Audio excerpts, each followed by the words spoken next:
Vice President Kamala Harris is in Africa this week for a three-country tour focused on economic development and security. Over 9 days, she'll meet with political leaders in Ghana, Tanzania, and Zambia. Her travel follows other trips by senior officials to the continent as pressure to counter Chinese influence in the region grows. Laura Barrón-López reports on the trip's historic and strategic significance. For America's first black female vice president, a trip with deep political and personal meaning. Kamala Harris placing flowers in a women's dungeon at the Cape Coast Castle in Ghana, and walking through the door of no return, where millions of Africans were forced in chains onto ships bound for the Americas. So being here was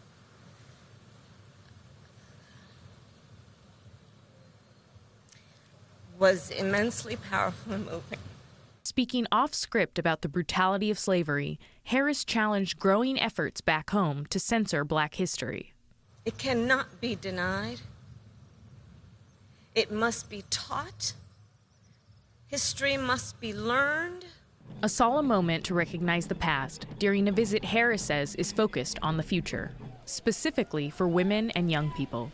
To witness firsthand the extraordinary innovation and creativity that is occurring on this continent. On the fastest growing and youngest continent, How are you? Nice to meet you. Harris met with young artists at a skate park and recording studio. You are speaking in a way that around the globe, people hear sounds that are rooted in concepts like freedom. Joining her were actors Idris Elba and Cheryl Lee Ralph, together to highlight the power of music to unite the global African diaspora. And I know where my voice belongs.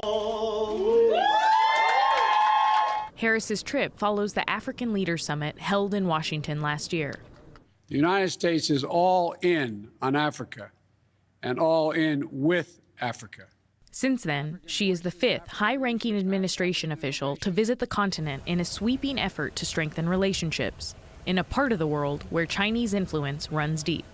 China has poured billions into infrastructure and development projects across Africa, including a $2 billion deal in Ghana to build roads and bridges. On this trip, Harris announced $100 million in security and conflict prevention assistance for the Western coast, but said the goal wasn't to counter China.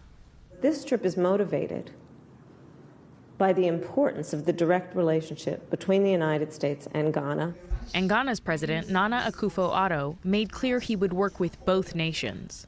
There may be an obsession in America about the Chinese activities on the continent, but there's no such obsession here. But China is one of the many countries with whom Ghana is engaged in the world. Your country is one of them. Virtually all the countries of the world are friends of Ghana. The vice president is expected to announce additional investments later this week to empower women-run businesses, enhance food security, and promote climate resilience. In Ghana, a model of democracy in the region, Harris said the two countries must continually work to preserve freedom. The vice president will also travel to Zambia, a place where her grandfather lived and where she spent time as a child. And Laura, there's so much symbolism wrapped up in this week-long trip. There are multiple audiences, both abroad and here at home. What is the White House hoping to achieve? At its core, they're hoping that the vice president really uses her ability to strengthen ties with Africa, that they talk a lot about the historical significance of her going there. But one personal political thing that she is also working on is gaining foreign policy experience. She's met with more than 100 foreign leaders so far as vice president. This comes after her big trip to the Munich Security Conference, and this is showing that she's very much a part of the Biden re-election plan.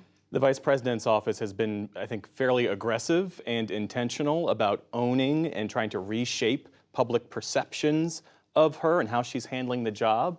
You know, how can we look at the trip in that context?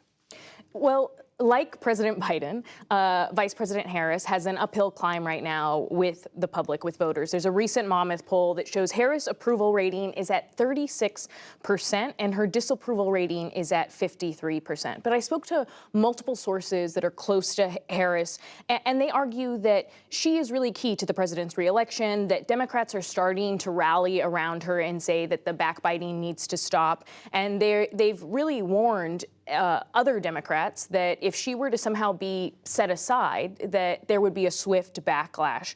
One thing that they also stress is that for the first year and a half of the administration, there was very little time spent out on the trail. Now, Harris has recently traveled to Tallahassee, Florida on abortion rights, traveled to Iowa. It was her first trip to the state this year on abortion rights, and that's a big focus for her. I was really struck by the fact that the vice president was not on this trip alone. She was surrounded by friends, allies, celebrities. What was the idea behind that? So this was actually her idea, according to the sources that I spoke to today that are close to her. She wanted all of those celebrities, including Spike Lee, the film director, the president of the NAACP, the president of the Urban League, as well as a number of HBCU presidents there with her, because they said that, look, they understand that Harris doesn't always get all the press that they want her to get, that the vice president alone may not be able to create this echo chamber. And they also said that bringing those people along, they bring their own resources and investments to the continent to really stress the importance of these ties with Africa that the administration is focusing on. A bit of a signal boost on this historic trip. Laura Barrón-López, thanks so much for that reporting. Thank you.